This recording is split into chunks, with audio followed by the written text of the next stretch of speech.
에게는 새로운 일이 될 수도 있습니다. 분명히 같은 부서에서 그 일을 하고 있었지만 내가 그 일을 맡지 않다가 어느 날 갑자기 그 일이 내가 맡게 되면 그 일은 나에게 새로운 일이 되는 것입니다.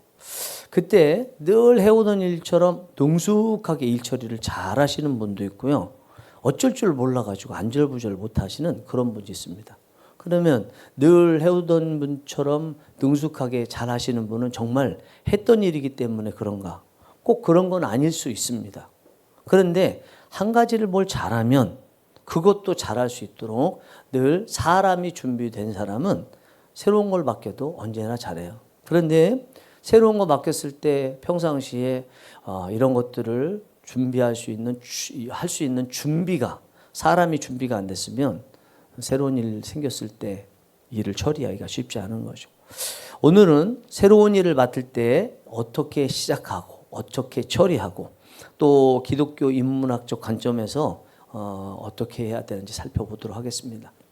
이 새로운 일을 저는 오늘 프로젝트라고 하겠습니다. 프로젝트라고 많이 들어보셨죠? 이 프로젝트가 수백만 수천만 달러짜리 있을 수 있어요. 그리고 우리 개척교회에서 하는 일도 프로젝트라고 보면 조그만 일일 수도 있습니다. 그런데 이 프로젝트는 크건 작든 간에 한번 해보면 다른 것들도 대부분 잘 해볼 수 있어요. 우연히 잘한 거 말고 자기가 의도해서 나름대로 나는 프로젝트가 있으면 이렇게 한다라고 세우는 방식대로 해서 잘 됐다면 그 다음에 다른 것들도 잘할 수가 있어요. 저는 중고등부 때랑 청년부 때 아동부는 좀 다르지만 임원한 친구들을 높이 삽니다. 이 친구들은요, 그냥 조그만 일 내가 임원했지 이렇게 할 수 있는데 그 조그만 일이라고 했던 그 임원한 것이 나중에 국회로 들어가서 나라를 위해서 일할 때도 임원처럼 뭘 해야 되는지 기초는 가지고 시작할 수 있거든요. 그래서 저는 할 수 있으면 중고등부 청년부들은 조금 역량이 되는데 본인이 임원 안 하려고 하면 너 해라. 이게 단순히 하나님 앞에서 잘하는 정도가 아니라 세상에서도 잘할 수 있고 그것으로 인해서 하나님께 영광도 돌릴 수 있다. 그렇게 이야기를 해줍니다. 그래서 우리 교회 학교에서 맡으실 때도 아이들 임원하다고 하시고 또 어른들에 대해서도 직분에 대해서 잘 감당하지 않으려고 하는 분들에게 저는 이야기를 해요. 이번에 진주에 설교하러 갔을 때도 어느 분 한 분 봤는데 그분 권사님 안 된다고 그러시더라고요. 제가 얘기했어요. 권사님 돼야 높은 곳에 올라가서 아래에 있는 높다 낮다 아래데 나쁜 얘기가 아니고 아래에 있는 성도님들의 애환을 알고 해결해 줄 수 있는 위치에 있게 됩니다. 그러니까 대부분 굉장히 권사 이상, 안수집사 이상 되면 관료화돼서 부패하는 걸로 생각하고 나는 부패하지 않을 겁니다. 나는 평생을 올곧은 신앙인으로 살 겁니다. 그런 생각 때문에 안 하신다고 하는데 그렇게 아니라고. 올라가도 올바른 신앙인으로 살 수 있고 밑에서 못 보는 일 볼 수도 있고 밑에서 하고 싶어도 위치가 안 돼서 못하는 일들을 그 위에 올라가면 할 수 있습니다. 그러니까 권사가 되는 걸 꿈꾸십시오 라고 말씀드렸거든요. 교회 학교의 어린이들도 중고등부 청년들도 다 임원이 되는 것을 꿈꾸고 실제 하면서 나라도 좀 맡을 수 있고 그때도 능수능란은 아니지만 이미 경험해 본 그걸 바탕으로 잘 할 수 있으면 좋겠습니다. 자, 오늘 본문의 말씀은요. 이게 25절부터 시작되는 단락 중의 일부예요. 25절부터 어떤 말씀이 있냐면 예수님께서 주님을 따라오려고 오려거든 가족도 버리고 심지어 목숨까지도 버릴 생각을 하지 않으면 주님의 제자가 될 수 없다라는 말씀입니다. 심지어 예수님의 제자가 되려고 하면 자기 십자가를 지고 주님을 따를 수 있어야 되는데 그럴 마음이 없으면 주님의 제자가 될 수 없다라는 거예요. 주님의 제자가 되는 것은 결코 쉬운 일이 아니라는 거죠. 우리가 예수님을 믿으면 그 다음부터 주님의 제자가 되죠. 믿으면 제자가 되는 거예요. 예수님을 믿으면 유익이 많죠. 하나님의 자녀가 되고 천국 백성이 되고 기도하면 응답받고 성령님이 우리 안에 거하시고 그 외에도 유익이 굉장히 많습니다. 그러나 그렇게 예수님 믿는 순간에 얻어진 유익 그 다음에 곧바로 우리는 주님의 제자로 살아가야 돼요. 주님의 제자로 살아간다는 것은 주님의 제자답게 살아가야 되고, 주님의 제자답게 살기 위해서는 현재 내가 가지고 있는 것을 다 붙들면서 그렇게 살기는 어려워요. 하나를 붙들었으면 하나를 놔야 돼요. 심지어 내가 목숨까지도 내놔야 될 때가 있죠. 그래서 순교하는 거 아니에요. 그런데 예수님의 제자가 되는 거, 이거에 대해서 예수님의 제자가 되면 얻을 것이 무엇이고 잃을 것이 무엇이고 이것을 충분히 생각하고 선택을 해야 되는데, 그냥 덥석 예수님의 제자만 돼서는 중간에 믿는 것도 포기할 수 있다. 물론 이 얘기는 예수님을 믿어서 유익과 또 손해가 무엇인지를 계산해 보라고 했지만, 결국은 무슨 얘기예요? 예수님을 믿으면 아무리 목숨을 잃는다고 하더라도 얻는 것이 훨씬 많다. 그걸 깨닫고 나서 제대로 예수님의 제자로서의 삶을 살라, 이런 얘기죠. 네. 그러면 예수님의 제자가 딱 되려고 했는데 이 얻는 것과 잃는 것을 계산해 보니까 내가 아무리 봐도 잃는 게 더 많을 것 같아요. 그러면 아직 예수님의 제자가 안 되는 거죠. 못 하는 거죠. 때가 될 때까지. 자, 그 말씀 하시면서 오늘 본문의 말씀 가지고 이 말씀 드렸던 것이 너무너무 중요하기도 하고, 또 이것을 제대로 이해 못할까 봐 그러셨는지 주님께서는 제가 지금 말씀드린 그거와 똑같은 의미의 말씀을 오늘 본문 가지고 다시 비유로 삼으세요. 이거 말고 뒤에도 두 개가 더 있어요. 그 중에서 제가 하나만 뽑았던 겁니다. 누가복음 14장 28절을 본문으로 삼았는데, 본문을 다시 한번 볼까요?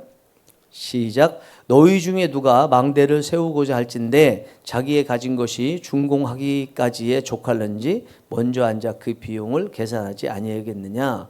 망대라는 것은 적의 동태를 살피는 높은 곳에 세워진 일종의 초소예요. 초소. 보초 서는 곳을 말하는 거예요. 어떤 사람이 아니면 어디에서 망대가 필요해. 세워야 되겠다 생각했어. 세우려면 어떻게 하겠어요? 재료값은 얼마나 드는지, 공사 비용은 얼마나 드는지 계산해야죠. 그리고 그 비용을 내가 지불할 수 있을 만큼 내가 돈을 가지고 있는지, 없더라도 꼭 빚을 내서라도 써야 될 것인지 계산을 해봐야 될 거 아니에요. 계산도 안 해보고 필요하다고 생각해서 덥석하게 되면, 그러면 나중에 이게 안 되면 어떻게 할 거예요? 지난번에 제가 설교했던 거하고 또 다른 부분입니다. 저는 그때는 이제 믿음을 가지고 권사님 그 성찬기 그 하셨을 때 그 믿음 가지고 했던 거, 믿음이라는 게 있으니까 그거와는 조금 별개고, 일반적으로 인문학적으로 봐서 그런 거예요. 인문학적으로 일반적으로 봤을 때는 무슨 일을 진행하려면 들어오는 거, 또 내가 가지고 있는 거와 또 나갈 것에 이 입출을 비교를 해서 과연 내가 지출할 것을 가지고 있는 것으로 충당이 될 것이냐, 없으면 빚을 내서라도 할 것이냐, 그럼 그 빚을 갚을 수 있겠느냐라는 것을 계산을 해봐야 된다는 거예요. 주님의 말씀이. 계산하지 않고 덥석 했는데 지불할 돈이 없으면 나중에 망대를 짓다가 멈추는 일이 생기지 않겠느냐라는 거죠. 이거는 지금 앞에 말씀드린 예수님의 제자가 되는 영적인 이야기 하시면서 하신 말씀이거든요. 영적인 이야기는 그거예요. 예수님의 제자가 되기 위해서는 아까 말씀드린 대로 그에 따라서 지불해야 될 것이 있다. 심지어 목숨까지도. 그것까지 염두에 둬야 된다. 염두에 두란 얘기는 그래서 예수님의 제자가 안 되겠다 말하는 게 아니라, 충분히 예수님의 제자가 될 만큼 내가 무엇을 잃어도, 심지어 목숨까지 잃어도 제자가 될 가치가 있다는 걸 알고 시작하라는 거겠죠. 그런데 저는 이거를 그냥 세상 일에 한번 적용해 보고 싶어요. 거기에다가 기독교이니까 기독교 인문학적으로 적용을 해보고 싶어요. 자, 지난번에 이어서 이게 두 번째니까 기독교 인문학에 대해서 다시 한번 말씀드릴게요. 인문학이라는 건 신학과 대별되는 거죠. 신학은 하나님에 대해서 하는 학문이에요. 하나님이 어떤 분이고 하나님이 우리에게 어떻게 하시고 우리는 하나님께 어떻게 해야 되고, 이 쌍방향에 대한 것이 신학이에요. 신학에 기본적으로 갓이 있어요. 하나님이 계세요. 하나님 빼면 안 되는 거죠. 하나님 믿는다고 그러는데 전혀 교회 안에 하나님에 대한 얘기 없고 사람 얘기만 있어. 그건 인문학이에요. 인문. 사람 인자에. 그죠? 그럴 문자죠. 그죠? 그러니까 사람이 행동하는 거, 심리학, 상담학, 옛날에는 대학교 들어갈 때 문사철이라고 필수였어요. 전도사님 모르죠? 요즘 없으니까. 문학, 역사, 철학은 교양 필수였어요. 이게 돼야 이후에 전공 어떤 것이든지 다 적용돼서 어떤 전공이든지 다 할 수 있다고 봤기 때문에 예전에 그랬단 말이에요. 이 문사철이 대표적인 인문학이죠. 사람이 가지고 있는 사고방식, 사람의 행동 양식, 사람의 철학. 하여튼 사람이 하는 모든 것을 다 우리는 인문학이다 그렇게 얘기를 하는 것입니다. 그럼 인문학은 신학에 반대되는 거죠. 그렇지만 이 인문학은 기독교인이든 불신자든 누구나 이런 인문학을 가지고 살잖아요. 꼭 성경만 참고해서 하진 않잖아요. 그래서 인문학을 하긴 하되 기독교인은 그래도 달라야 되니까 기독교적 마인드를 가진 인문학 이거를 제가 이야기하고 추구하는 거고 이것이 디모데후서 3장 17절 말씀을 근거로 한다 이렇게 말씀드렸어요. 그래서 구원과 관련되지 않은 전반적으로 그런 거에 대해서는 인문학적 소양을 가져야 돼요. 기독교인인데 한쪽에 너무 쏠려 있어서 세상 것에 대해서는 하나도 몰라.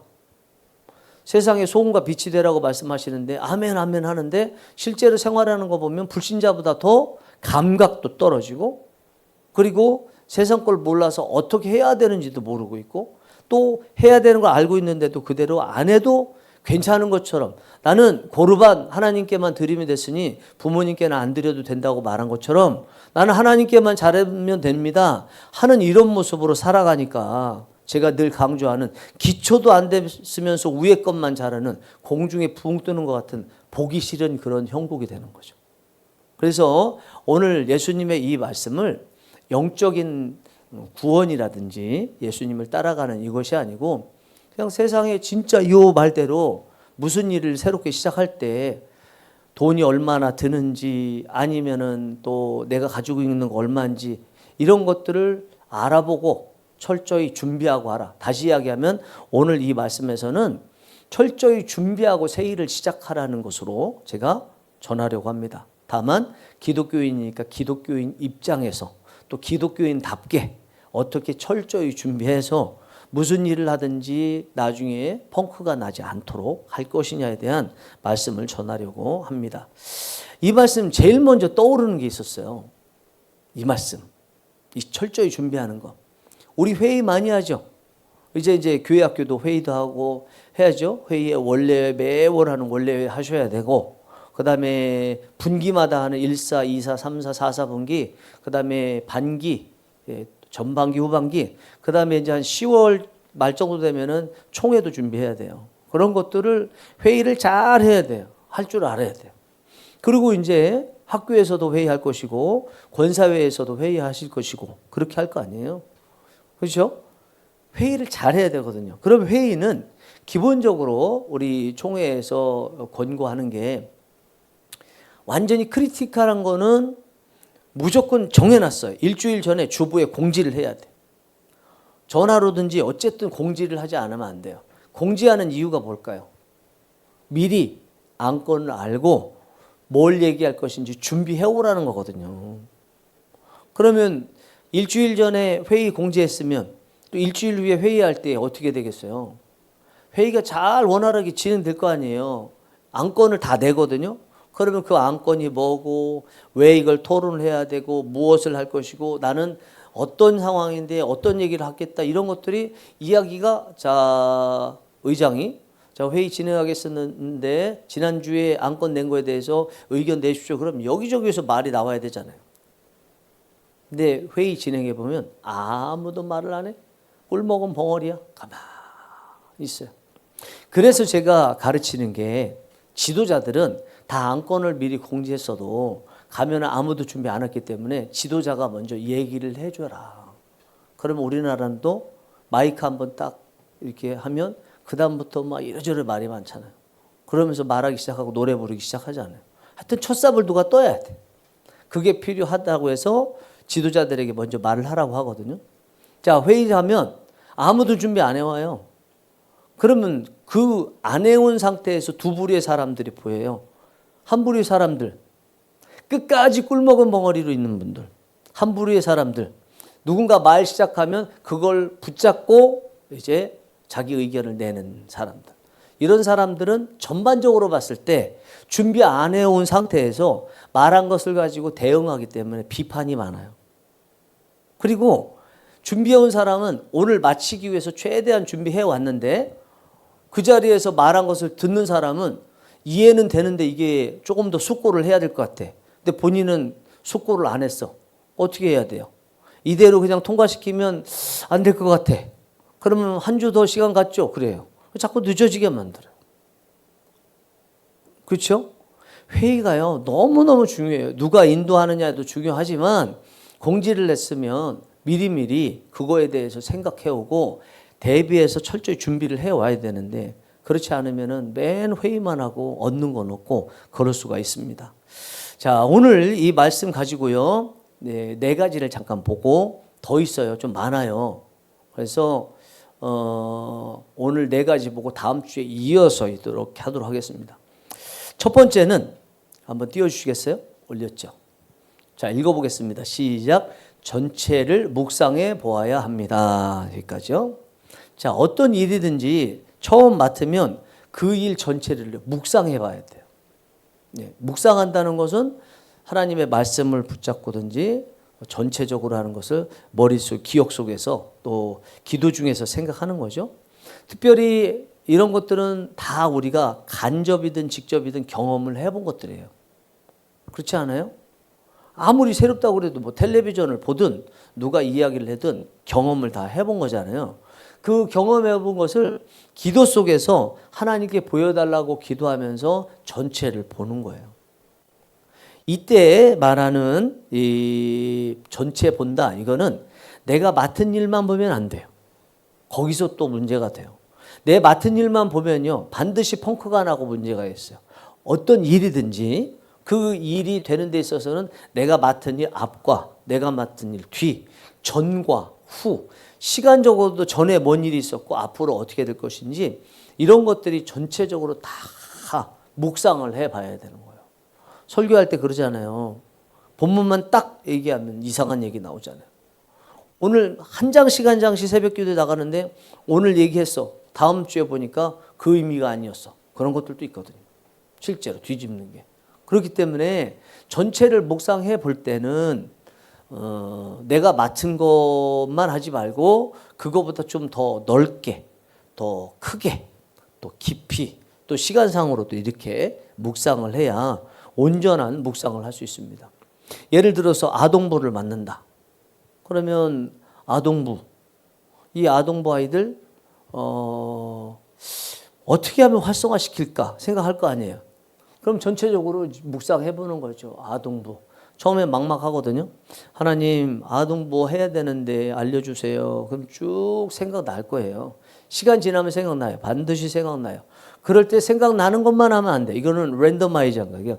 뚝뚝뚝뚝 하는 거고 이걸로는 일 처리 못해요. 전체가 시퀀설하게 순서가 쭉 있도록 묵상이 돼야 돼요. 그러면 묵상하다 보면 두 가지가 있는 것 같다. 관계라는 게 있고 일이 있구나. 항상 일은 그래요. 두 가지예요. 일 중심으로 할 것이냐 관계 중심으로 할 것이냐가 생각돼요.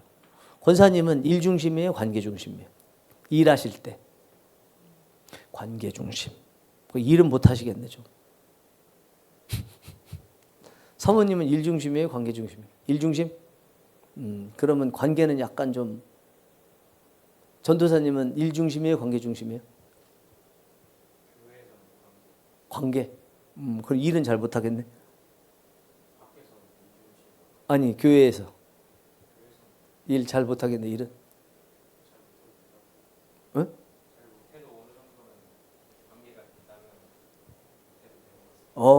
좋으니. 내가 요즘에 엄세윤 전도사님 보고 깜짝 놀래요. 이 친구가 지금 신학을 2년 했는데 신대원 3년을 나온 것 같아. 진짜라니까? 깜짝 놀래요.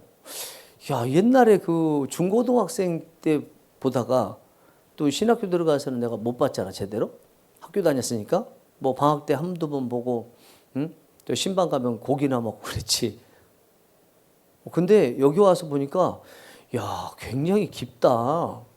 그런 생각, 여기까지 생각했네? 뭐 이런 생각을 진짜 많이 하는데, 맞아요. 제가 일부러 관계 중심이에요, 일 중심이에요. 그럼 일 중심이라 그러면 관계는 못 하겠네요.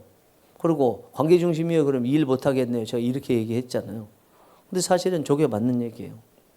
아, 일 중심이지만 그러나 관계가 어느 정도 돼서 일 중심에 지장 없는 상태, 뭐 이런 것들, 이런 것들을 보완적으로 잘 이야기하는 게 필요한데, 예.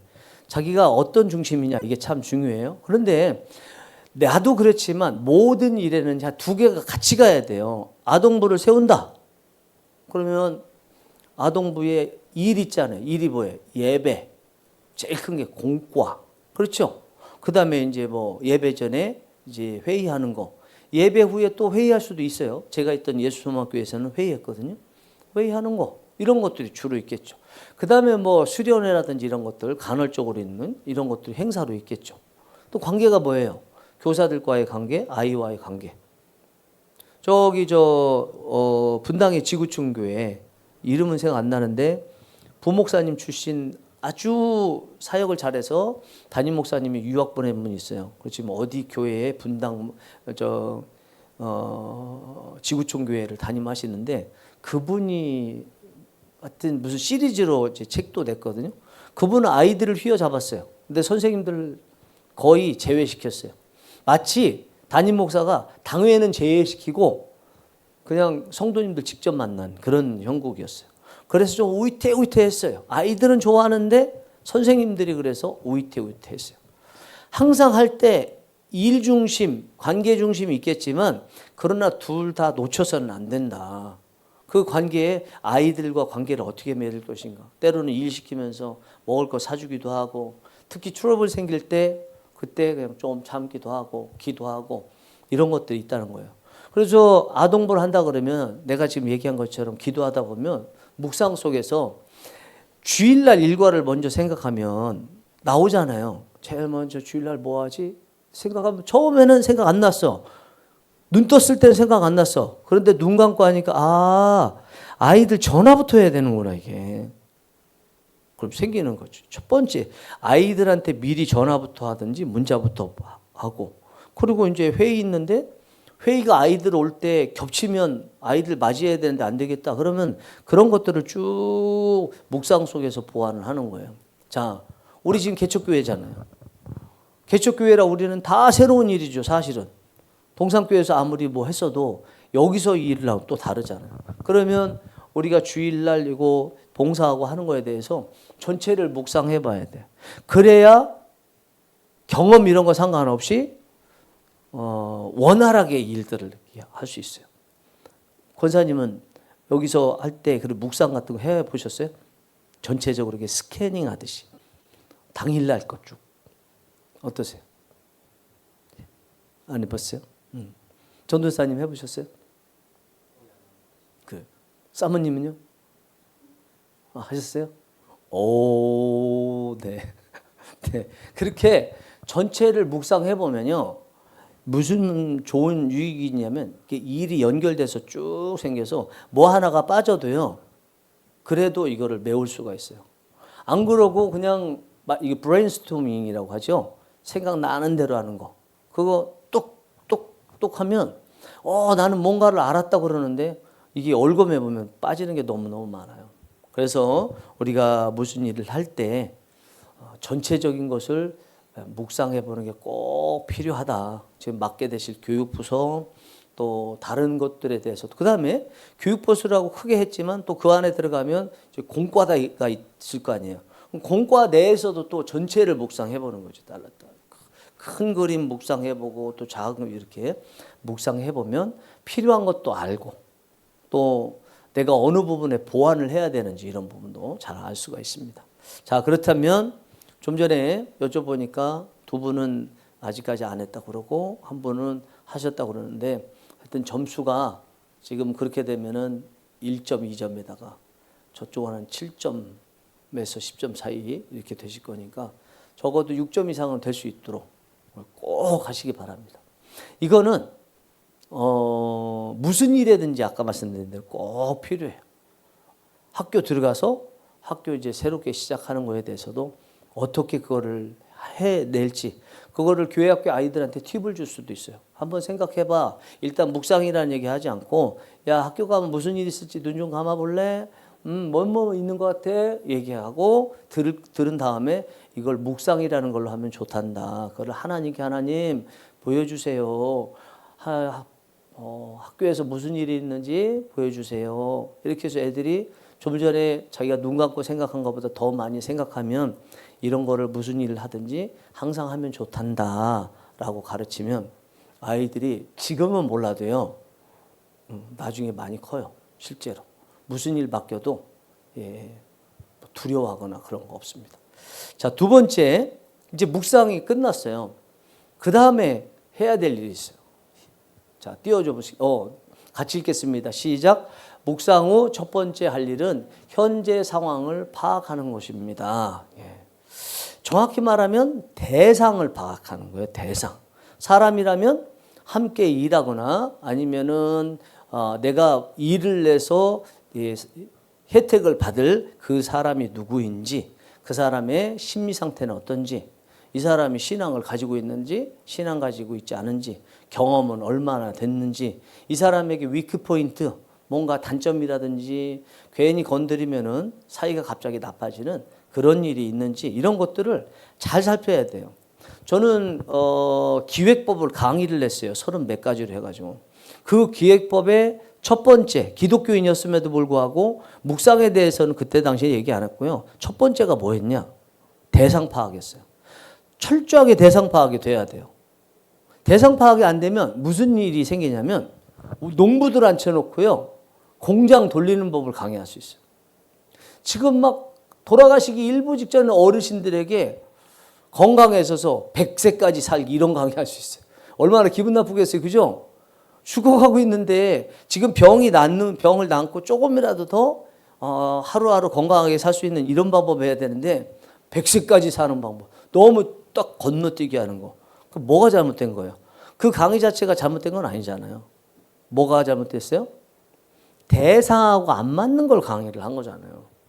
그럼 우리가 아동부, 중고등부, 교회학교 한다 그러면 다 대상에 맞춰서는 하겠죠. 그러나 어떤 일을 위해서 계획을 세울 때 그때 당시에 필요한 게 있잖아요. 그때 당시에 대상의 상황.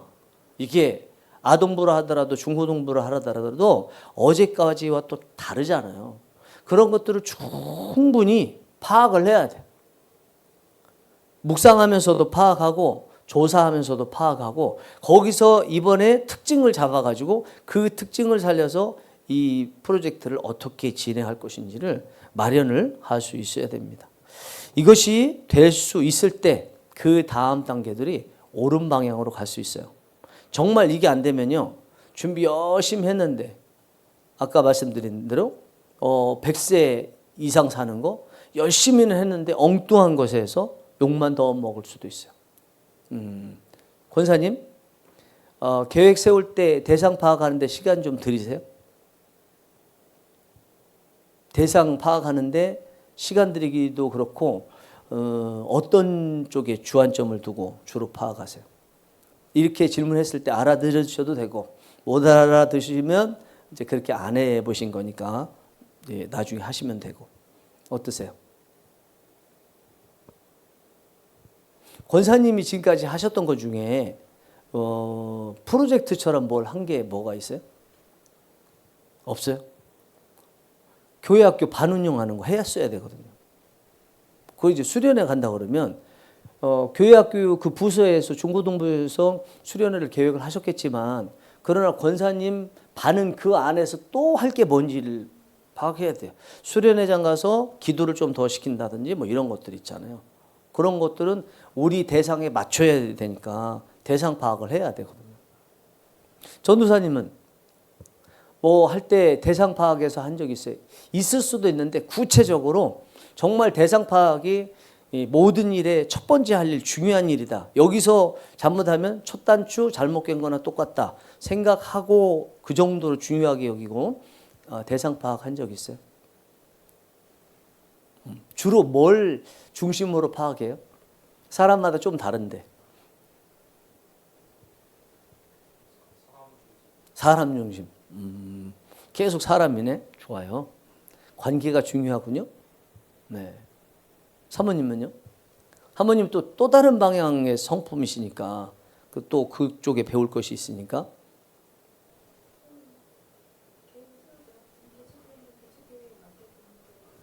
네.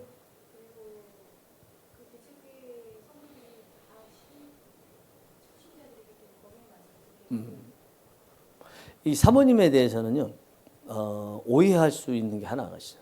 뭐냐면 쉽게 잘해요. 그래서 연구를 안 하는 걸로 오해해요. 근데 항상 빽빽하게 쓰고, 다만 이제 형식을 맞추느라고 제대로 못하는 경우 많잖아요. 그런 게 없어요. 그냥 계속 종이에다가 직접적으로 아날로그적으로 해도 좋아. 이걸 이루어내는 것이 중요하기 때문에 사모님은 형식보다는, 그죠? 그래서 나중에 보면은 결과가 좋아요. 끊임없이 계속 생각하더라고. 안 그런 줄 알았어요. 그것이 아주 큰 유익이다. 여기 지금 저 방송 장비 해주셨던 분, 그분도 그래요. 그분도 계속 생각해. 그래서 여러분, 그럼 점수를 한번 매겨볼까요? 자, 상황 파악하신다. 10점. 안 한다. 1점. 권사님 몇 점? 네네. 현재까지 지금 그 본인을 볼 때 6점. 7점.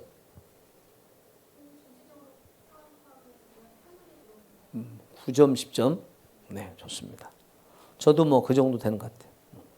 자, 세 번째. 자, 읽겠습니다. 시작. 세 단계로 나누어 문서로 기획해야 합니다. 여기서 중요한 게 세 단계, 또 문서, 기획 다 중요해요. 여기서. 네. 제대로 일이 진행되기 위해서는요, 문서 작업을 반드시 해야 돼요. 문서 작업을 하면 일의 궤적을 알 수가 있어요. 궤적을 안다는 게 뭐냐면 내가 예전에 어떻게 했고, 지금은 어떻게 하고 있고, 또 미래에는 어떻게 할 것이고, 또 미래가 되면 뭔가 잘 됐다 그러면 뭐가 잘 됐는지를 체크할 수 있죠. 마치 컨설팅 받는 것처럼 혼자 하는데 제3자가 나에게 컨설팅 받는 것 같은 효과를 얻을 수 있는 게 문서 작업이에요. 문서 작업하는 거 귀찮죠? 일하는데 머릿속에 있으면 머릿속에 있는 대로 바로 행동할 수 있는데, 문서 작업이라는 중간에 유통 과정이 있어서 괜히 복잡하게 만드는 것 같고, 그래서 문서 작업 귀찮거든요.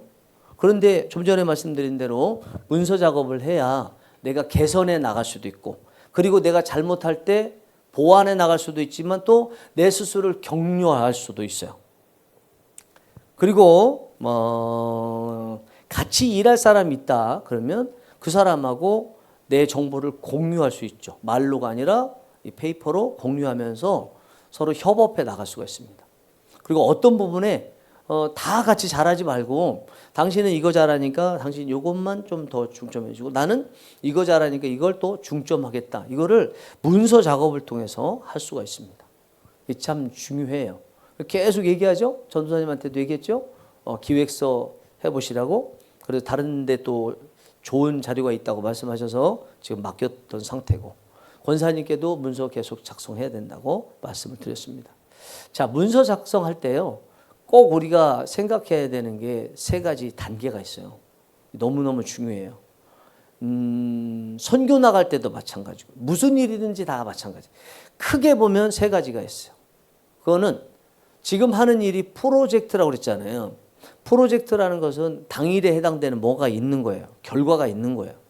그러면 이것도 있지만 그 전에 이거를 위해서 준비해야 될 사전 작업 단계가 첫 번째예요. 두 번째는 당일 작업이 있고요. 기획. 세 번째는 이후에 이거를 가지고 또 보완하고 개선해서 더 나아지도록 하는 게 세 번째입니다. 자, 이 중에서 이 세 번째는 대부분 또 간과거든요.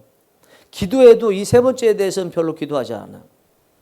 그런데 이 세 번째가 너무너무 중요합니다.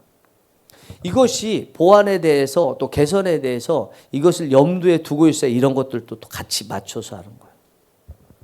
네. 그리고 우리가 기도할 때도 그런 부분을 겸해서 이제 이야기를 할 수 있어야 됩니다. 이제 행사 전에 해야 되는 것을 꼼꼼히 잘 챙겨야 돼요. 그것도 행사하고 같이 연계해서 해야지 행사 따로 또 준비 따로 국밥되면 나중에도 혼선만 빚고 더 어려움을 겪을 수가 있어요. 그래서 행사를 중심으로 해서 준비해야 될 게 뭔지, 그건 준비할 게 뭔지는 뒤에 뒷부분에 대해서 자세히 보겠습니다. 어쨌든 준비해야 될 것은 첫 번째, 행사 전에 할 일이다. 그런 부분은 뒤에 보겠지만 잘 이렇게 준비할 때 이쪽으로 넘어가서 할 수 있어요. 근데 여기 잘 준비돼도요, 당일날 행사와 관련된 거를 여기서 준비했으니까 대충 해도 된다 그러면 또 망쳐요, 행사. 행사 당일에 할 건 행사 당일에 해야 돼. 이거하고 똑같아. 우리 엄세현 전사님. 설교 준비를 잘했어요. 그렇다고 해서 설교단에서도 설교 잘한다는 보장 없어요. 설교 준비하는 동안에 뜨거웠으면 이게 단에 올라가기 전에 식거든요. 그럼 다시 단에 올랐을 때 뜨거워지도록 이게 또 준비해야 돼. 직전에 준비하고 설교하면서도 계속 열이 생기도록 준비를 해야 돼. 파토스, 열정이 생기도록 준비해야 돼. 그렇죠? 아무리 준비 잘 돼도 기도도 그렇고 단에 서서 기도할 때 이건 또 별개의 문제인 거예요. 이 당일에 해당되는 걸 잘 준비한다. 근데 감사하게 우리 기독교이니까 기독교 인문학적으로 볼 때 불신자들은요, 여기서 준비 잘 안 됐으면 여기서 준비 안 되는, 당일날 준비 안 되는 거, 당일날 잘 안 되는 거 이해해요. 그러고 그럴 거라고 생각을 해요. 왜냐하면 여기에 준비의 결과라고 생각하기 때문에 그래요. 그래서 여기에 따라서 못했다, 잘 안 됐다 그러면 그럴 줄 알았어. 그렇죠. 그럴 줄 알았어. 그러면 안 돼요, 기독교인들은. 자, 이게 지금 제가 예전에 예를 들었던 게 뭐냐면 수능 전에 공부한 것과 수능 당일에 하나님 앞에 기도하는 것에 대해서 말씀드린 거예요. 불신자들은, 기독교인 아닌 사람들은 수능이 시험 보기 전에 공부했던 그것이 당일에도 나와야 된다고 생각해요. 이게 당일에도. 이때 공부 안 했으면 여기 좋은 점수 받는 거 기대하지 말라고 얘기한다니까요. 심지어 기독교인들도 불신자하고 똑같아요. 결국은 보면요. 뭐라고 기도해요? 하나님, 공부한 만큼은 나오게 해주세요. 공부한 만큼만 나오게 해주세요. 라고는 안 하지만 공부한 만큼 나오게 해주세요. 그렇게 기도하잖아요. 무슨 얘기예요? 여기에 결과만 여기 나올 수 있다는 얘기잖아요. 그렇지 않거든요. 우리가 행사가 있는데 행사의 그 결과는 행사 전 준비에 전적으로 좌우되지는 않아요. 기독교인이라면 특히 더. 행사 전에 준비 못했더라도 행사 당일에 하나님 앞에 기도하는 거예요. 하나님, 행사 전에 준비해야 될 것이 있는데 그것이 행사를 위해서 준비했는데 준비를 제대로 못했네요. 하나님, 지금 행사하고 있는 중이지만 도와주세요. 그러면 도와주세요, 안 도와주세요? 저는 이제 설교하는 입장에서 준비 못 될 때가 있죠. 제가 흡족하게 안 될 때가 있죠. 그러면 준비 안 됐으니까 포기해요? 하나님, 제 기도는 그거예요. 하나님, 제가 설교하는 것은 저 자신의 준비 여부를 떠나서 여기 하나님께서 양식을 먹이려고 준비시켜 놓은 이 성도들이 정말 양질의 양식을 먹도록 하기 위해서 준비시켰으면 나하고 상관없이 여기서 먹여주셔야 되지 않겠습니까? 혼내실 거면 나만 혼내주시고 어쨌든 간에 여기 있는 성도들은 나를 불쌍히 여기셔서 사용해서 이 양질의 양식을 먹일 수 있도록 도와주옵소서 기도하거든요. 이게 정상인 거예요. 행사 전 준비, 행사 당일도 마찬가지예요. 그래서 기독교인은 다른 거예요. 그래서 기독교인은 끝까지 기도하는 거예요. 늘 말씀드리지만 여기서 어떤 분들은 기도를 하고 또 설교를 하는데 이 강대성에서만 성령의 역사가 있는 줄 알아요. 아니죠. 그래서 원고 쓰지 말고 또 주석 보지 말라는 얘기 했잖아요. 아니죠. 성령의 역사가 단에 설 때만 있습니까? 여기 밑에도 있죠. 거꾸로 이야기하면 지금 제가 말한 거는 여기서만 성령의 역사가 있고 여기서는 성령의 역사가 없는 것처럼 말하는 거잖아요. 행사 전에 준비를 제대로 안 하면 행사 당일에도 죽순다는 얘기는 행사 전에만 하나님의 역사가 있고 행사 당일에는 하나님의 역사가 없다는 말이랑 똑같잖아요. 그게 어디 있어요. 항상 하나님의 역사는 있을 수 있어요. 여지를 남겨놓고 늘 준비를 할 수 있어야 되는 거예요. 권사님 그러시나요? 매 순간순간 다 하나님 도와주세요. 여기 때 열심히 해야 되지만 못해도 여기 때 지금이라도 도와주세요. 그렇게 기도하시나요? 사모님 뭐 또 막 이건 아닙니다. 그러는 사람 없어요? 전도사님은요? 그러세요? 누구한테 배웠어요 그렇게? 대단하시네.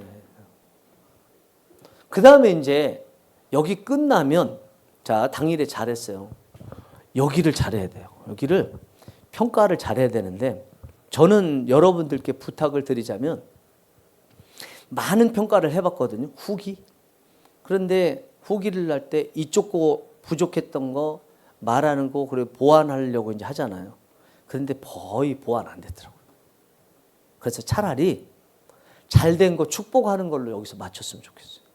여기서 축복하는 거. 여기서 뭘 잘 됐냐 그거에 대해서 여기서 나눴으면 좋겠어요. 그래서 지금까지 수고한 거에 대해서 서로 격려하고 이렇게 하면 되는구나. 여러분 잘 봐야 돼요.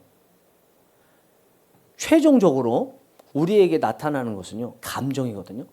그리고 의지적인 어떤 행동이잖아요. 어떤 일이 어떻게 됐어도 내가 감정적으로 좋다고 생각하면 잘 돼서 감정적으로 좋은 거나 똑같은 거예요. 여기서 잘못됐으니까 감정이 상하면요 아무것도 안 되는 거예요. 항상 기독교에서 하나님이 원하시는 게 화평이라고 말씀드렸죠. 화평 깨지면 안 되는 거예요. 잘했는데도 화평 깨질 요소는 얼마나 많아요. 그거 다 찾으려면 화평 가질 기회는 하나도 없어요. 항상 우리가 무슨 일을 하든지 마지막에는 기분 좋게 격려하고 또 축복해주고 이게 돼야 된다는 거죠. 그리고 이제 여기부터는 뭐가 되냐면 일상으로 돌아오는 거예요. 일상. 제가 뭐가 중요하다고 그랬어요? 일상이 중요하다고 그랬죠. 52주 중에서 특별한 절기는 얼마 안 돼요. 나머지는 비절기라고 하는 절기예요. 그것도 절기예요. 평상시가 중요한 거예요. 그래서 요때 다음 일상으로 어떻게 돌아가서 여기선 방언받고 막 대울고 그랬는데 일상으로 돌아왔더니 벌써 교회 안 나오고 번아웃돼 있고 이러면 뭐하러 이거 수련회야 하고 하겠어요. 요 일상을 어떻게 잘 여길 가지고 끌어서 올라올 것이냐. 그래서 제가 2022년인가 2023년도인가 그 여름 사역 보고 감사 예배 우리도 할 건데 여름 사역 보고 감사 예배 설교하면서 그렇게 얘기했어요. 여러분 수련회를 2번 가져야 됩니다라는 말을 했어요. 이때 갔고요. 여기서 또 갔고요. 여기서 나온 부족한 부분을 여기서 일상에서 나머지는 채운다는 마음으로 수련회 한다는 마음으로 일상을 잘 계획을 여길 거 가지고 세워야 됩니다. 자, 여기 수련회 했더니 수련회 어떤 효과를 기대하면서 했어요. 효과를 거뒀어. 딱 잊어버리네. 주일 예배 오늘 드렸죠. 주일 예배가 행사가 돼가지고 말 그대로 행사가 돼서 예배 은혜롭게 마쳐서 싹 끝났어. 변화 없어. 그러면 돼 안 돼요? 다 변화를 목적으로 하잖아요. 변화를 목적으로 했으면 여기서 끝나면 안 되죠. 여기서 받았으면 받은 걸 가지고 어떻게 일상이 변화로 이끌어질 것이냐를 계획을 또 세워야 되는 거예요. 그때 그래서 설교하면서 부교육자분들에게 이름은 거론 안 했지만 여러분들 지금부터 목회 계획을 또 하나 세워야 됩니다. 수련회 이후에 수련회에서 받은 은혜를 가지고 어떻게 이어져서 일상이 변화될 것인가에 대한 계획을 또 세워야 됩니다. 그런데 안 하더라고. 그렇죠? 여기서 좋은 걸 얻었잖아요. 진주를 얻었잖아요. 버리네? 그럼 진주 얻었으면 요 진주 가지고 뭐 할 것인지 도약의 기회를 삼아야 되잖아요. 그래서 저는 요 다 중요하죠. 그러나 항상 얘기하는 게 일상이에요. 근데 일상이 변화하려면 어떻게 돼요? 이런 행사를 해야 되는 거죠.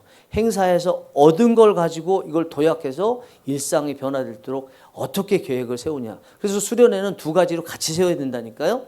수련회까지 세우고 수련회에서 얻은 걸 가지고 나름대로 뭘 얻으려고 했는데 얻었다고 치고 어떻게 일상에서 이걸 가지고 도약할 것인가를 계획을 다시 세워야 돼요. 그러지 않으면 맨날 행사만 해. 맨날 울고불고 돈 쓰고 했는데 남는 건 하나도 없어. 그러니까 매일 하는 얘기가 수련회 무용론, 성경학교 무용론 해봐야 나중에는 아무것도 없더라. 이런 얘기가 나오는 거죠. 자, 우리 권사님은 수련회 이후에 대해서 계획을 세워본 적 있으세요? 수련회에서 얻은 걸 바탕으로 어땠어요? 그때 결과가? 그리고 실행까지 했어요? 계획 세우고? 어땠어요? 수련회 하기 전에 일상하고 달라졌어요? 그렇죠. 조금이 많이 계속하면 쌓이는 겁니다. 사모님은요? 사모님은? 아니 뭐 그런 뭐든지 일반적으로 교회 일 아니더라도 일반적으로 지금 하시고 있는 일에도 뭐 결과 어떤 행사로서 나왔으면 행사로 끝내요? 아니면 여기서 발판에서 또 일상을 다르게 하는 뭘 이렇게 저러니까 위대한 사람이지. 전도사님은 이제부터 하실 거예요? 좋습니다. 자, 그래서 이 부분에 대해서는 이야기를 잘 해주셔서 그 다음에 한 가지만 더 여기서 얘기하자면 사람을 이제 행사하잖아요. 결국은 준비 행사, 행사 당일 행사, 행사 후 행사잖아요. 요거 할 때 사람이 중요하거든요. 그 사람을 어떻게 쓸 것이냐예요.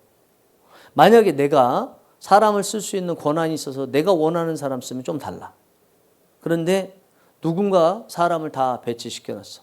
교회 학교에서 교장님이 다 배치했든지 뭐 목회자분이 하든지 했어요. 그러면 내가 사람을 선택하지 않은 상태에서 만나봤는데 마음에 안 들어. 어떻게 할 거예요? 항상 인사가 만사인데 그 부분은 능력으로 갖출 수 있어야 돼요. 그리고 그런 거에 대해서도 염두에 두고 계획을 세워야 돼요. 자, 나중에 한번 특별한 시간이 있으면 얘기하겠지만 인사가 만사라고 그랬죠. 사람 마음에 들지 않는 사람이 있을 수 있죠. 어떤 사람은 잘랐는데요. 목회자분들도 뭐 아주 교회에 담임 목사님한테 어려움을 가져다 주는 분이 교회 나가면 잘 됐다고 생각하라고 하시는 선배 목사님 얘기도 잘 들었어요.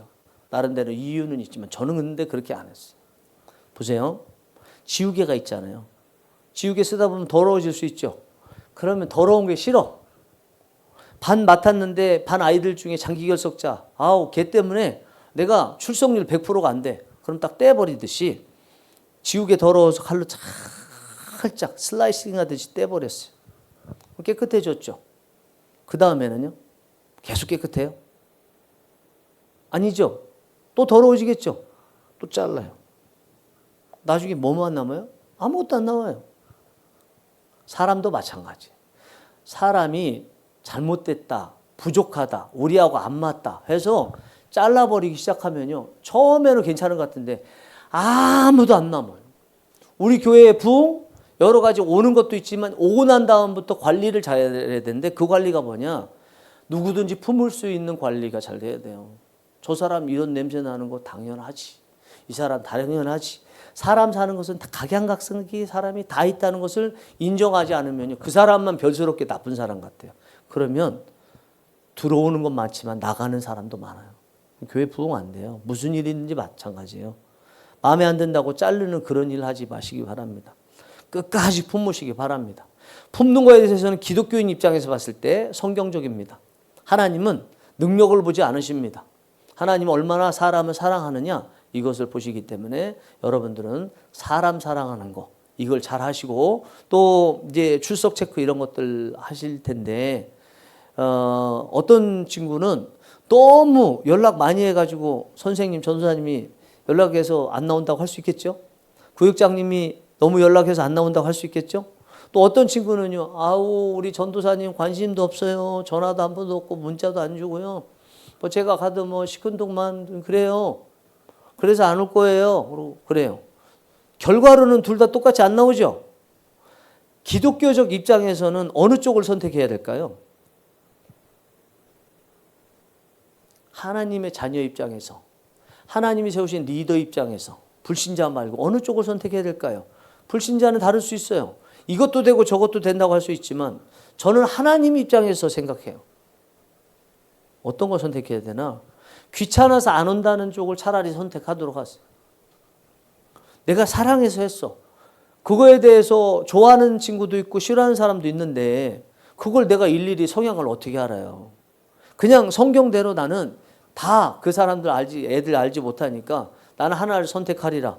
성경에서는 영혼들 사랑해서 관심 갖고 기도해주고 사랑하고 이렇게 하라고 했다는 것을 기억하면서 그 일에 정신 착 하는 게 좋아요. 저는 결과 위주 사람 절대로 아닙니다. 네. 어떻게 과정을 잘했냐. 하나님의 평가가 중요하기 때문에 하나님이 어떻게 정말 잘했다고 하실 것이냐. 그것만 잘하시면 돼. 우리는 심고 물 주는 일만 하는 것이고 열매 맺게 하시는 것은 하나님이시기 때문에 그건 하나님께 맡기면 돼요. 여러분 제가 변질되면 얘기하세요. 목사님이 뭐 어느 날부터 출석만 너무 신경 쓰고 그런 일 생기면 오세요. 그럼 내가 곧바로 회개할 테니까. 네, 아셨죠? 자, 그러면 여러분들 각자 이 행사 전, 당일, 후 그거에 대해서 점수 한번 나중에 매겼으면 좋겠습니다. 마지막입니다. 제 기획서를 문서로 작성하잖아요. 그리고 행사 전, 행사 당일, 후를 작성하잖아요. 작성할 때 일반적으로는 두 개로 작성을 해요. 하나는 개요를 작성해요. 개요. 그 다음에 구체적인 세부 페이퍼를 작성해요. 개요는 뭐냐? 개요는 결재권자한테 딱 한 장 갖다 주는 거예요. 그러면 결재권자는 자세히 모르거든요. 실무적인 거 그 사람이 결재권자 가진 않으니까 그래도 결재권자의 경험과 감각이기 때문에 한 장 보면은 잘 될 것인지 알거든요. 그럼 한 장 안에 개요가 다 촘촘하게 필요한 게 들어가 있어야 돼. 그런데 개요가 잘 써져 있잖아요. 그 다음에는 잘 써져 있으면 관심이 생겨요. 그럼 이건 어떻게 할 건데요? 그때 이제 구체적인 세부 페이퍼를 집어넣는 거예요. 그래서 일반적으로 페이퍼를 쓸 때는 크게 둘로 써요. 로마자 1번, 개요. 그 다음에 2번, 세부 실천사항. 이렇게 써서 개요만 딱 갖다 주고요. 아니면 다 갖다 주지만 이렇게 합니다. 개요를 보여주는 거죠. 그 다음에 세부적으로 어떻게 할 것인지. 그 개요 안에 들어게 하는 게 기획서를 작성할 때 6하 원칙이에요. 6하. 질문이란 뜻이잖아요. 하문하옵소서. 그죠? 언제, 어디서, 누가 할 것이냐, 또는 누구에게 할 것이냐. 이렇게 되는 거죠. 그 다음에 왜 할 것이냐, 또 무엇을 할 것이냐, 어떻게 할 것이냐. 이것에 대해서 쓰는 것이 필요합니다. 세상 인문학 관점에서 보면 사람과 관련해서 회자되는 말이 있어요. 사람은 만들어 쓰지 않는다. 들어보셨죠? 전도사님 이게 맞아요, 틀려요? 기독교인 입장에서 틀려요? 왜 틀려요? 전도사님 생각이.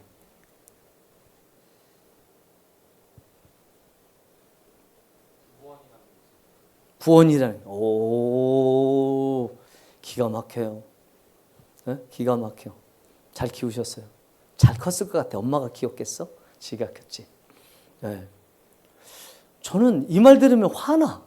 사람 안 변한다. 뭐 사람은 만들어 쓰는 게 아니다. 뭐 나는 이런 얘기 들으면 뭐라고 말하는 거 같냐면 나는 저 사람 변화시킬 능력이 없습니다. 이렇게 얘기하는 것 같아요. 나는 저런 사람 변화시키려면 시간도 많이 들이고 부지런해야 되는데 난 게으른 게 좋아요. 나는 일하기 싫어요. 게으르고 싶어요.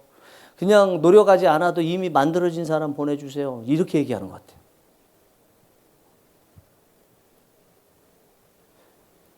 축구든지 무슨 운동 경기에서 감독들 있잖아요. 감독들한테 감독이 마음에 드는 사람 선수만 구단에서 보내주나요? 돈이 많으면 돈 많은 거 가지고 또 필요한 사람 가서 사다가 쓰면 돼요. 그러나 일반적이지 그런 구단은 많지 않아요. 아주 엄청난 뭐 프로축구단이나 이런 것만 생각해서 그렇지 일반적으로는 사람 감독이 왜 있냐? 감독이 없을 때는 오합지졸이고 능력이 발현되지 않고 했던 거를 감독이 그 사람이 가지고 있는 능력, 축구에서 달리기 잘한다 그러면 그쪽에 해서 성공할 수 있는 방향으로 하고 드리블 잘한다, 슈팅 잘한다. 다른 때는 뭐 그것이 별로 장점이 안 됐지만 감독은 여러 가지 중에서 다른 거 못하지만 요 장점 하나 살리면 나름대로 좋은 성적 낼 수 있도록 배치시키고 또 능력을 키우는 거예요. 이게 감독이 필요한 거예요. 그리고 작전 잘 짜서 부족하지만 그 포지션에서 열심히 하면 점수 낼 수 있도록 하는 거예요. 감독은요, 그리고 리더는요, 사람을 바꾸는 사람이에요. 여러분 자꾸 뭐 사람은 만들어 쓰는 게 아니다, 그런 얘기 듣지 마세요. 기독교회는 절대로 들으면 안 되는 일이에요. 지금 전도사님 말씀하신 것처럼 구원 있잖아요. 맞아요. 그거예요. 우리 기독교회에서 만약에 바꿔 쓸 수 없다, 그러면 우리 구원받은 거 뭐예요? 하나님이 구원시킨 것만 끝인가요? 그 이후에도 그리스도의 장성한 분량이 충만한 데까지 계속 성장시키시잖아요. 우리는 성장시키는 사람입니다. 우리는 변화시키는 사람입니다. 그래서 육하원칙을 쓸 때 여러분들께서 사람에 대해서 생각할 때는 변화시킬 수 있다, 내가 원하는 사람이 아니라 할지라도 변화시킬 수 있다는 마음을 가지고 가야 된다고 생각합니다. 자, 그 다음에 이제 중요한 게 이제 여기서 아까 언제, 어디서, 누가 이거잖아요. 자, 그거 빼고 세 가지가 중요해요. 왜, 무엇, 그리고 어떻게 해요. 예를 들어서 수련회를 가는데 이번에 신앙을 성장시키고 싶대. 이게 왜예요? 목적, 방향이에요. 좌측으로 갈 것이냐, 직진에 갈 것이냐, 우측으로 갈 것이냐, 이게 있을 거 아니에요. 이쪽 색깔이 달라요. 이건 파란색, 이쪽은 빨간색, 이쪽은 회색이에요. 이쪽에 파란색으로 가놓고 빨간색에 대해서 계속 강조해도 이 사람들 파란물이 들었기 때문에 빨간색으로 절대로 안 놔요. 파레토 법칙이잖아요. 20, 60, 20이잖아요. 20%는 무조건 리더에 찬성하는 사람. 뭐 리더가 잘못해도 상관없어. 마지막 20%는 리더가 아무리 잘해도 반대하는 사람. 중간에 중도층 60%가 있어요. 이 사람들을 변화시키는 거거든요. 그러면 색깔을 정해야 되는 거예요. 어쩔 수 없이. 그게 왜고 목적이에요. 그러면 이거 교회 학교에 신앙 성장을 도모하고 싶다. 그게 왜가 돼버린 거예요. 신앙 성장이야.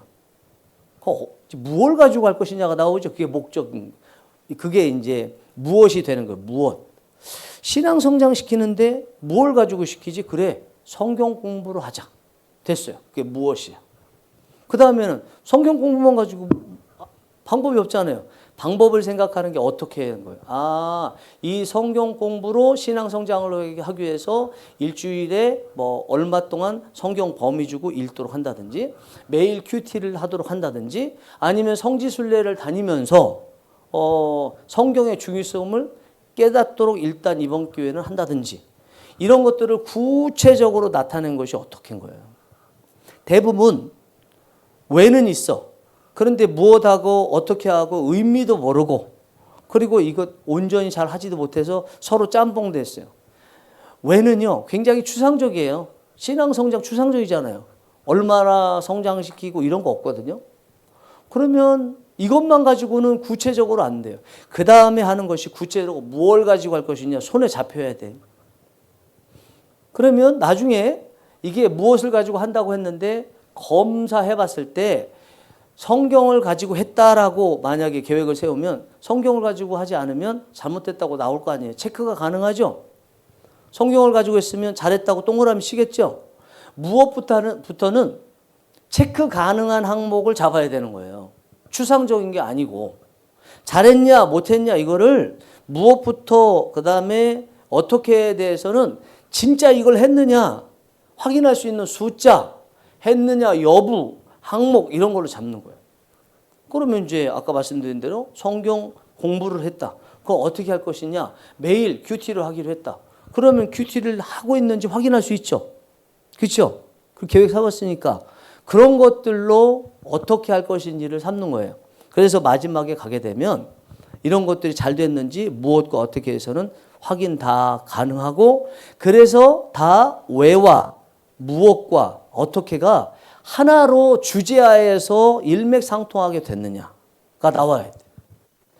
주제 따로, 어디로 갈 건지 목적 왜 따로, 무엇을 할 건지 또 따로, 어떻게 할 건지 따로. 그래서 수련을 하고 나면 주제는 하나도 생각 안 나. 생각하고 싶어도 실제 했던 것은 주제와 다른 것을 했기 때문에 주제가 생각날 수가 없어요. 주제는 나중에 마지막에 정하는 거예요. 제목도 마지막에 정하는 거예요. 이렇게 왜, 무엇을, 어떻게가 잘 나오고 나면 색깔이 형성돼요. 빨간색이냐, 파란색이냐, 회색이냐가 결정돼요. 그러면 빨간색 제목 타는 거예요. 처음부터 제목 따르면 그 제목에 따라서 이걸 이루기가 엄청 힘들거든요. 그래서 그렇게 맺어지면 밑에 있는 걸 이걸 다 왜, 무엇을, 어떻게가 하나로 딱 통일이 되면 저절로 제목이 나올 수밖에 없어요.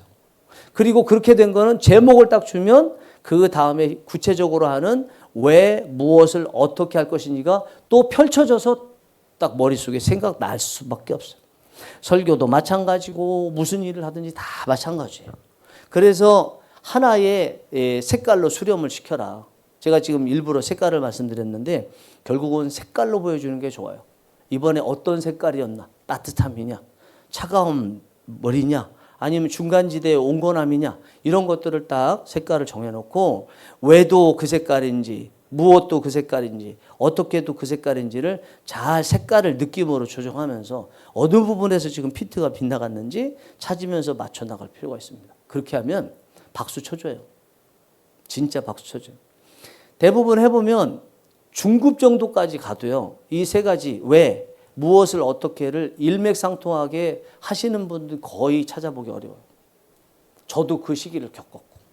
그런데 그래도 이게 옳다고 느끼고 추구하고 계속 나가면요. 자꾸 바뀌는데 아유 귀찮고 힘들고 내 머릿속에 있는 대로 하면 되지 생각하고 안 하면 계속 처음하고 똑같아요.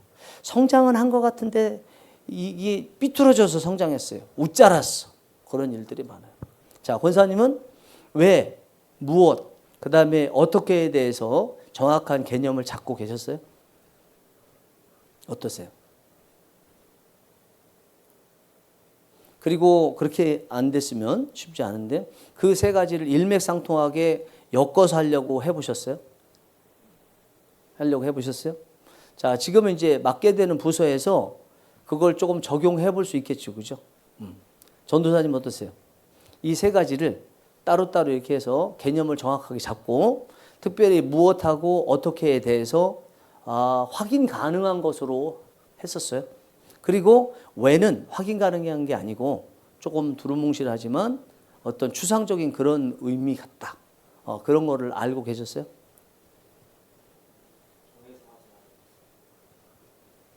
뭐라고요?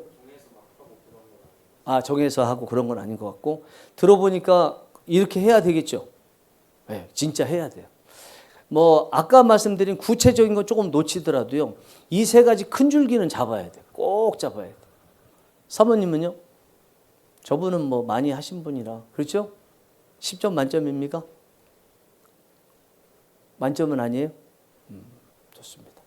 자, 오늘 여기까지 하겠습니다. 이제 프로젝트 작성법, 실행법 이렇게 되는데 여러분 묵상 단계부터 잠깐 생각하면 묵상하고 그리고 대상을 파악하고 그리고 크게 세 단계로 나누고 그리고 육하원칙교회에서 기획서를 다 작성하는데 크게는 결재권자가 한눈에 볼 수 있도록 개요를 하고 그 다음에 구체적인 내용, 세부 사항을 두 번째로 써서 이렇게 하다 보면 제가 늘 말씀드린 것처럼 이것도 다 실험이거든요.